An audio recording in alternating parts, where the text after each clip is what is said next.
Mi esposo me maltrató durante años y quiso cambiar cuando ya era demasiado tarde.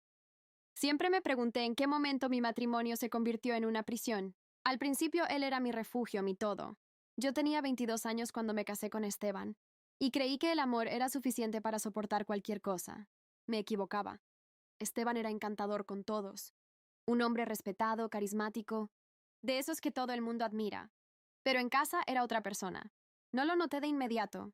Los gritos empezaron como pequeñas explosiones por tonterías. Una comida fría, una llamada que no contesté a tiempo, una risa que según él no debía haber hecho. Decía que me amaba, pero su amor dolía. Me pedía perdón después de cada arrebato, prometiendo cambiar, llorando incluso. Y yo, tonta o enamorada, creía sus palabras. Pensaba que detrás de todo ese enojo había un hombre herido. Que si lo amaba lo suficiente, él sanaría. Pero los años pasaron, y lo único que sanaba eran mis excusas. Dejé de verme al espejo, de salir con mis amigas, de ser yo. No podía hablar con nadie porque él se encargó de alejarme de todos, incluso de mi familia. Nadie te entiende como yo, me decía. Y lo peor es que llegué a creerlo. Hubo una noche que nunca se me borrará. Llegó borracho como tantas veces. Y comenzó a gritarme por una foto antigua que encontró en mi celular. Era de antes de conocerlo, pero eso no importó. Me rompió el teléfono contra el suelo y me empujó. En ese momento supe que algo dentro de mí se había roto también. Al día siguiente, con los ojos hinchados y el alma destrozada, me miré al espejo y no reconocí a la mujer frente a mí. Ya no era yo. Era una sombra que vivía para no hacerlo enojar. Y entonces lo decidí. Me iría. Planeé mi salida en silencio.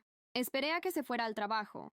Empacé lo poco que podía llevarme y dejé una carta. No una de amor, sino de despedida. No sabía si él lloraría, gritaría o simplemente se reiría. Pero por primera vez no me importó. Tomé un bus sin destino claro, con el corazón temblando, pero por fin. Libre. No sabía si algún día podría volver a confiar en alguien, pero sí sabía que no volvería a permitir que nadie me destruyera otra vez. Después de aquella noche en que decidí empacar mis cosas y marcharme, sentí que el silencio era más fuerte que cualquier grito que Esteban me hubiera dado. Me fui sin mirar atrás, dejando solo una nota sobre la mesa que decía: «Ya no me busques. No me queda nada más que darte». Al principio, no supe a dónde ir. Me quedé unos días en casa de mi prima Laura, que fue la primera en decirme con lágrimas, en los ojos que no entendía, cómo había soportado tanto. Yo tampoco lo sabía. Creo que durante años me convencí de que el amor significaba aguantar, y que algún día él cambiaría, pero el día nunca llegó. Durante meses, Esteban no dio señales de vida. No mensajes, no llamadas, nada, hasta que, una tarde de otoño, cuando creí que al fin empezaba a respirar sin dolor, me llegó un correo suyo. «Camila, sé que no tengo derecho a pedirte nada, pero quiero verte. No para que vuelvas, sino para pedirte perdón. Estoy yendo a terapia. Estoy intentando ser alguien diferente. Te lo debía». No supe qué sentir.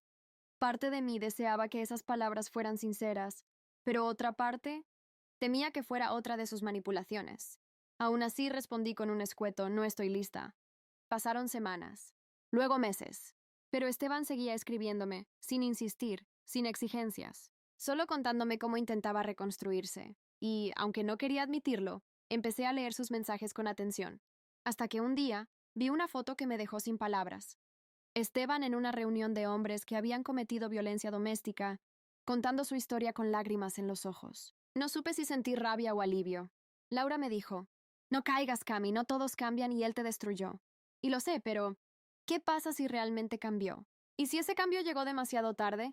Esa noche lloré, no por él, sino por mí, por la mujer que fui y que ahora intento recuperar. Habían pasado casi 2 años desde que dejé a Esteban. Mi vida era otra. Trabajaba en una pequeña librería. Tenía mi propio apartamento y, por primera vez en mucho tiempo, me sentía libre. Libre de los gritos, de la tensión en el estómago cada vez que escuchaba una llave girar en la puerta, libre del miedo de equivocarme en lo más mínimo. Pero la libertad también venía acompañada de soledad. A veces, mientras acomodaba libros o cerraba la tienda al anochecer, me invadía una nostalgia extraña, no por él, sino por lo que creí que podríamos haber sido. Hasta que un día, la vida, o el destino, no lo sé, decidió ponerlo de nuevo frente a mí. Fue un viernes lluvioso. Salí de la librería y me refugié en una cafetería cercana. Estaba quitándome el abrigo cuando lo vi. Esteban, sentado solo, con la mirada perdida y una libreta abierta frente a él.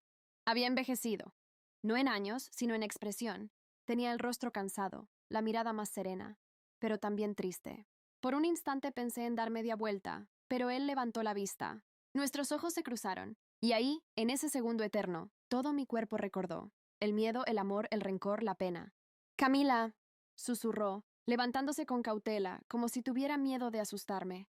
No pude hablar. Solo asentí y me senté frente a él. El silencio fue incómodo al principio, pero no como antes. Ya no había poder ni control. Solo dos personas que alguna vez se amaron y se destruyeron. No esperaba verte, dije, tomando el café con manos temblorosas. Yo tampoco. Pero me alegra que estés bien, respondió él con una voz calmada, casi desconocida. Me habló de su proceso, de cómo tocó fondo, de las noches en que quiso rendirse, y de las veces que recordó mis lágrimas, y supo que no merecía perdón. Me mostró la libreta. Era su diario. Había escrito sobre su culpa, sus errores, sus terapias y sobre mí. No busco que me perdones, me dijo con la voz quebrada. Solo necesitaba agradecerte por haberte ido. Fue lo único que me salvó. No supe qué contestar. En sus ojos no había la arrogancia del hombre que me humillaba, ni el orgullo del que nunca se equivocaba. Solo culpa.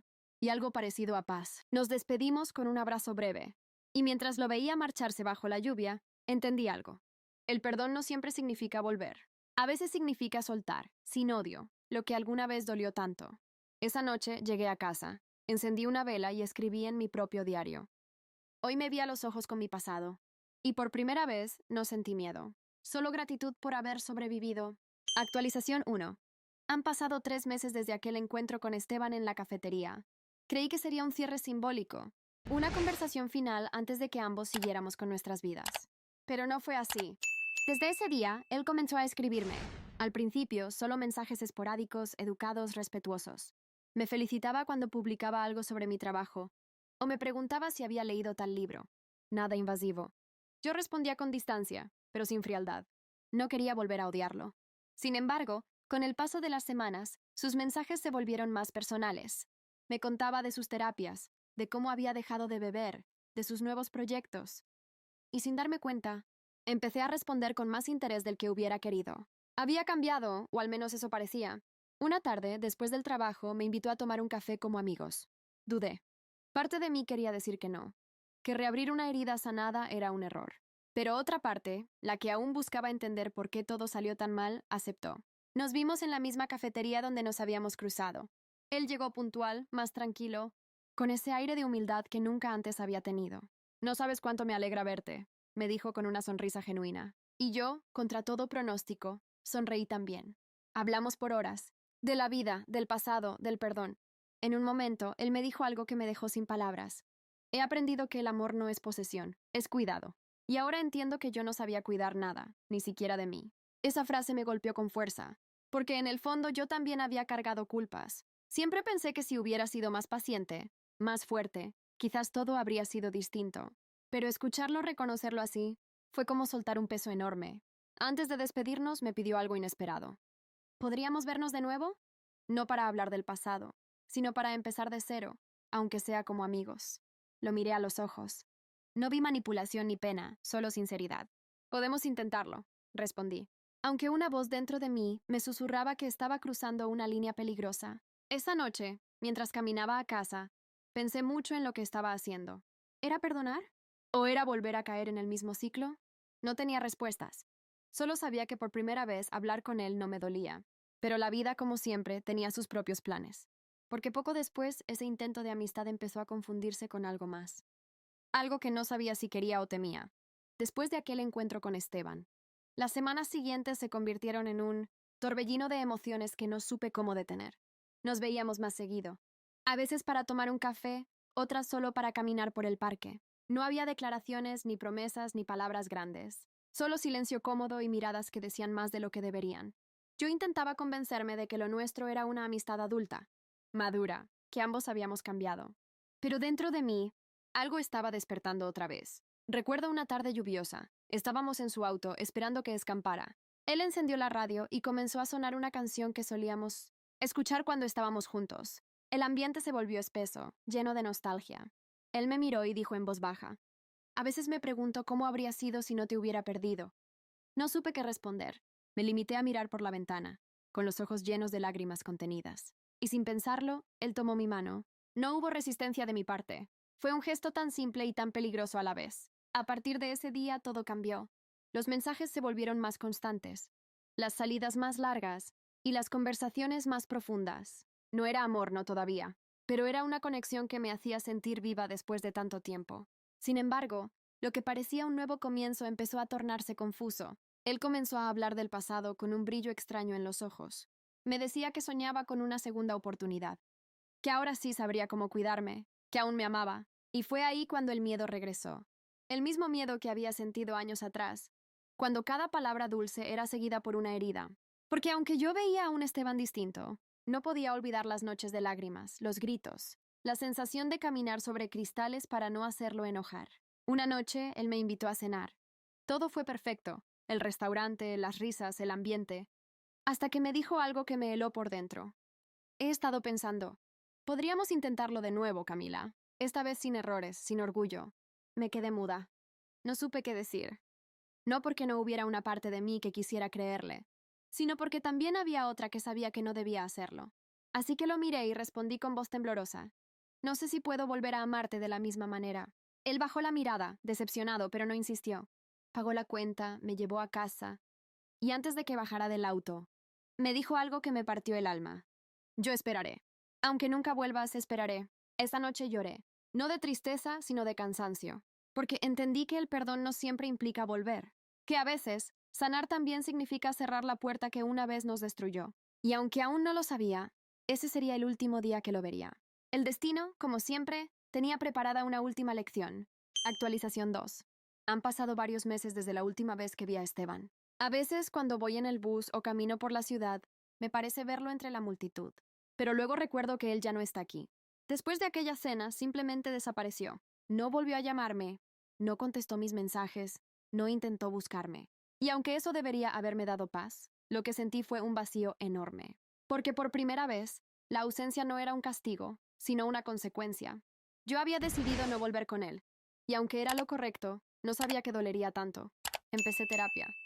Mi psicóloga me hizo ver algo que nunca había querido aceptar, que durante años confundí amor con costumbre, cariño con necesidad y compañía con dependencia emocional. Me costó reconocerlo, pero era verdad.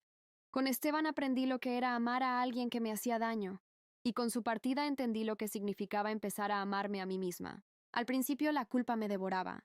Me repetía una y otra vez que tal vez debí darle otra oportunidad, que tal vez él había cambiado de verdad. Pero luego, poco a poco, fui recordando detalles que mi memoria había maquillado. Las palabras hirientes disfrazadas de bromas, los silencios que me dejaban helada, las disculpas vacías después de cada estallido. Y entonces entendí. No fue cobardía no volver con él, fue supervivencia. Un día, mientras estaba en la cafetería donde solíamos vernos, una mujer se me acercó. Era una conocida de Esteban. Me dijo que él se había mudado a otra ciudad, que estaba intentando recomenzar su vida lejos de todo. Según ella, hablaba bien de mí, que me recordaba como la única persona que realmente lo amó. No supe qué sentir. Tal vez un poco de alivio, un poco de tristeza y una pizca de orgullo, porque de algún modo yo también estaba reconstruyéndome. Meses después logré lo que creí imposible, sentirme en paz. Empecé a escribir sobre mis experiencias, y aunque nunca usé nombres, mis palabras se volvieron una especie de catarsis. Recibí mensajes de mujeres que habían pasado por lo mismo, que me agradecían por poner en palabras lo que ellas aún no podían decir. Y fue ahí cuando lo comprendí. Mi historia con Esteban no fue una tragedia, fue una lección. Una que me enseñó que hay amores que no deben salvarse, sino soltarse. Hoy, cuando me miro al espejo, ya no veo a la chica que temía estar sola. Veo a una mujer que sobrevivió a su propio silencio, que aprendió a decir basta y a sostenerse de pie, aunque el mundo le temblara debajo de los pies. No sé si Esteban logró cambiar. No sé si encontró la paz que buscaba, pero yo sí lo hice. Y eso, después de tanto tiempo, es suficiente.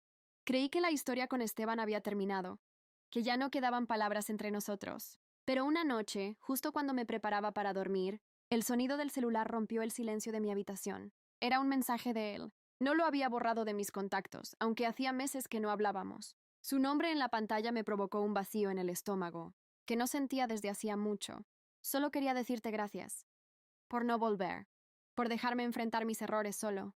Me hiciste ver quién era realmente. Me quedé mirando esas palabras largo rato, sin saber qué responder. El hombre que un día me gritó hasta hacerme llorar, ahora me agradecía por haberme ido. Era una ironía que dolía, pero también liberaba. Pasé toda la noche pensando si debía contestar. Parte de mí quería cerrar el círculo, decirle que lo perdonaba, que esperaba que estuviera bien. Pero otra parte, la más honesta, sabía que eso no era necesario. El perdón ya lo había dado hace tiempo, aunque él nunca lo escuchara. Aún así, al amanecer, le escribí un último mensaje. Espero que encuentres la paz que buscabas, Esteban. Yo también la encontré. Lo envié, apagué el celular y, por primera vez en años, dormí sin pesadillas. Esa misma mañana, cuando salí al balcón, vi el amanecer más hermoso que recordaba. El cielo tenía esos tonos entre rosa y dorado que siempre me habían parecido irreales, como si el mundo intentara decirme que todo, incluso el dolor, tiene su fin. Esa semana fue distinta. Volví a visitar a mis padres, salí con mis amigas, retomé proyectos que había dejado inconclusos. La vida seguía y yo por fin caminaba a su ritmo. No cargaba con remordimientos ni culpas, solo con la certeza de que había sobrevivido. Tiempo después, me contaron que Esteban había empezado a dar charlas sobre control emocional y relaciones sanas. Me pareció increíble, casi absurdo al principio, pero luego sonreí. Tal vez él también estaba intentando redimirse a su manera. No niego que hubo un momento en que quise ir a verlo, solo para comprobar con mis propios ojos si era verdad. Pero luego pensé que no tenía sentido. Yo ya no formaba parte de su historia. Él tampoco de la mía. El amor, entendí, no siempre termina cuando se acaba el sentimiento. A veces termina cuando comprendemos que ya no somos las mismas personas que lo vivieron. Y aunque me dolió, supe que el amor que alguna vez sentí por Esteban se transformó. Ya no era una cadena, era un recuerdo. Uno que por fin podía mirar sin llorar. Actualización 3. Han pasado 2 años desde aquella última conversación con Esteban. 2 años que me han parecido una vida entera. Si miro atrás, todavía me cuesta creer todo lo que viví, todo lo que soporté y todo lo que tuve que aprender a soltar. A veces me encuentro con mi yo del pasado en los recuerdos. La mujer que caminaba con miedo, que medía cada palabra antes de hablar, que temía ser juzgada o menospreciada por el hombre que decía amarla. La veo y en lugar de despreciarla, la abrazo mentalmente, porque ella hizo lo que pudo con lo que tenía. Y aunque le costó tanto entenderlo, un día decidió irse. Y eso cambió su destino. Después de separarme, pensé que nunca volvería a confiar en nadie. Me cerré emocionalmente, construí muros tan altos que nadie podía atravesarlos. Pero con el tiempo, comprendí que aislarme no era sanar. Sanar era volver a abrir el corazón, no al amor romántico, sino a la vida misma. Aprendí a disfrutar de mi propia compañía, a salir sola sin sentirme incompleta, a tomar decisiones sin buscar aprobación. Y sobre todo aprendí a escucharme. Hace poco me crucé con alguien especial. No fue amor a primera vista. No hubo fuegos artificiales ni promesas de para siempre. Solo una conversación sencilla, natural, donde sentí algo que hacía mucho no sentía, tranquilidad. No sé si esta historia con él durará o no, pero esta vez no busco finales felices. Solo momentos reales. Una noche, revisando viejas cajas, encontré una carta que había escrito y nunca envié. Era para Esteban. En ella le decía todo lo que nunca fui capaz de decirle en persona. Que lo amé de verdad, que su maltrato me rompió, pero que también me enseñó lo fuerte que podía ser. No lloré al leerla. Solo sonreí, respiré profundo y la quemé. Las cenizas volaron por la ventana, como si el viento también quisiera liberarme. Hoy, mi vida no es perfecta. Aún tengo días en los que las cicatrices duelen, momentos en los que la soledad pesa un poco más. Pero es una soledad distinta, elegida, serena, y eso lo cambia todo. A veces me escriben mujeres que leyeron mi historia. Porque sí, me atreví a publicarla. Y me dicen que les ayudó a dar el paso que yo di años atrás. Y eso, más que cualquier amor, me llena el alma. Porque si mi dolor sirvió para que otra mujer se salve, entonces todo tuvo sentido. No sé qué fue de Esteban. Tal vez cambió, tal vez no. Ya no me corresponde averiguarlo. Cada uno carga su cruz, y la mía ya no es recordarlo, sino agradecer lo que aprendí a través de él. El final no fue el que imaginé cuando todo comenzó, pero sí el que necesitaba. Y si algo he entendido después de todo, es que a veces perder a alguien no es una desgracia. Es la puerta hacia encontrarte a ti misma. Y yo por fin me encontré.